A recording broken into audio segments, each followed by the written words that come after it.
बेटा हो गया कॉस्टिंग का पेपर। आई होप अच्छा गया होगा, और नहीं भी गया होगा तो छोड़ दो, वो पेपर फाड़ के फेंक दो, मम्मी के पास दे दो। और अगला पेपर जो आपका सबसे ज़्यादा खुफिया पेपर होता है आपके हिसाब से, खौफदायक पेपर होता है आपके हिसाब से, दैट इज़ ऑडिट। प्लीज़ इसकी पढ़ाई करना शुरू करो। बिल्कुल भी बैठ के इसमें मुझे इतने मार्क्स मिलेंगे, इसमें मुझे इतने मार्क्स मिलेंगे काउंट करना ज़रूरी नहीं है, बिकॉज वैसे मार्क्स कभी भी मिलते तो है नहीं अपने को। तो please sit down and start audit, because 70% of your group 2 results are going to be based upon how well you perform in audit. तो प्लीज़ ऑडिट की पढ़ाई बहुत डेप्थ में और बहुत जी जान लगा के करनी है। 6:30 आज से अपन पढ़ाई शुरू करेंगे, और कौन से स्लॉट में कौन सा सब्जेक्ट करेंगे पूरा डिटेल में इस वीडियो में आपको बताने वाली हूँ। बस इसको फॉलो करना है आपको, ठीक है। चलो 6:30 अपन बैठ जाएंगे पढ़ाई को। आज अपन 4 to 5 स्मॉल चैप्टर्स करने वाले हैं। अपने पास टोटल 11 चैप्टर्स है। 11 चैप्टर्स में से छोटे 5 चैप्टर्स अपन आज खत्म करने वाले, सो दैट ये जो मेंटल प्रेशर है ना वो कम हो जाएगा आपका। आज 6:30 to 7:15 upon nature, objective, scope of audit करेंगे। 7:15 to 8 o'clock audit strategy, audit planning करेंगे। इसका जो PDF है मैं मेरे टेलीग्राम हैंडल पे डाल दूंगी, टेलीग्राम हैंडल का लिंक नीचे डिस्क्रिप्शन बॉक्स में दे देती हूँ। 8 बजे तक ऑडिट स्ट्रैटेजी, ऑडिट प्लानिंग करेंगे। फिर 8 to 8:45 we are going to do audit documentation. फिर 15 मिनट्स का कुछ डिनर का ब्रेक ले लो। 9 to 9:45 you can do ethics. 9:45 to 10:30 you can do completion and review.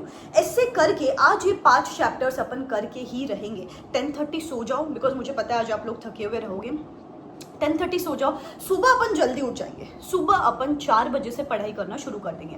सुबह 4 to 9 audit of items of financial statements, जो आपका सबसे जिस चैप्टर से आपको डर लगता है वो करेंगे। फिर 9 to 9:30 का ब्रेक ले लो। फिर 9:30 to 2:30 audit of different entities. ये दोनों बड़े चैप्टर्स आपके लंच के पहले हो जाने चाहिए। 2:30 to 3 कुछ लंच का ब्रेक वगैरह ले लो। ऐसे करके ये दोनों मेजर चैप्टर्स अपन लंच के पहले कर लेंगे। फिर उसके बाद 3 to 7 ऑडिट एविडेंस करेंगे। 7 to 7:30 we are going to do dinner break, and then 7:30 to approximately 10:30 आप ऑडिट रिपोर्ट पूरा कर सकते हो। Audit evidence and audit report अपन करेंगे। एंड नेक्स्ट डे सुबह लेट से समझ लो आपको 5-6 आवर्स मिलेंगे। उसमें we are going to do risk assessment and internal control and audit of banks. तो इस तरीके से अगर अपन बढ़ेंगे तो फिर आपका इंपॉर्टेंस वाइज भी चीज़ें सॉर्ट हो जाएगी। जो 2 बड़े चैप्टर्स है उनको आप first half of the day में कर लोगे तो ऑटोमेटिकली आपका प्रेशर कम हो जाएगा। फर्स्ट डे पे आपने 5 चैप्टर्स कर लिए तो जो क्वांटिटी वाइज है आपका लोड रिड्यूस हो जाएगा। अभी आपका सबसे बड़ा डाउट ये होता है कि मैम ऑडिट के पेपर में should we refer to the notes और should we refer to the questions. मैं बोलूँगी इन दोनों का ब्लेंड होना चाहिए। अभी अगर आप कोई मैराथन देख रहे हो, फटाफट 15-20 मिनट, आधा घंटा में 1 शॉट लेक्चर देख लो। उसके साथ जो क्वेश्चंस आपने मार्क किए हुए हैं वो मार्क्ड क्वेश्चंस अपन रेफर करने वाले, मार्क्ड MCQs अपन रेफर करने वाले। Because there is not a one way show कि यार सिर्फ क्वेश्चंस करेंगे या सिर्फ अपन थियोरी पढ़ेंगे। Doesn't work like that. दोनों चीज़ें हैंड इन हैंड चलनी चाहिए, ठीक है। ऑडिट के पेपर में बेटा प्रेजेंटेशन का ध्यान रखना। केस बेस्ड क्वेश्चंस बहुत ज़्यादा पूछते हैं।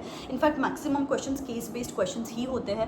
पहले आप प्रोविजन लिख दो, उसके बाद फैक्ट्स लिख दो, उसके बाद आप correlate the facts with the provisions and then conclusion लिखना है। हर स्टेप के लिए अपने अलग मार्क्स होते हैं। Keywords, technical words quote down करो, उनको अगर अंडरलाइन कर सकते हो कीवर्ड्स, टेक्निकल वर्ड्स को, तो और अच्छा रहेगा आपके लिए।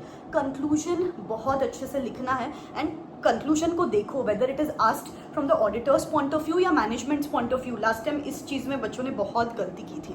सो yeah take a note of it. Auditing standard properly quote करो, ऑडिटिंग स्टैंडर्ड्स डेप्थ में पढ़ाई करो एंड जितना हो सके MCQs में ज़्यादा से ज़्यादा मार्क्स लाने की कोशिश करनी है अपने को, ठीक है। Yes, wish you all the best. We are just going to rock it and kill it. FMSM के पेपर के पहले भी I'll come live and share with you the 1.5 day planner. बस पढ़ते रहो यार, just few more days, उसके बाद जो करना है वो करेंगे। और आज कॉस्टिंग का पेपर साइड में रख के let's start preparing for audit. Okay? All the best. Bye bye.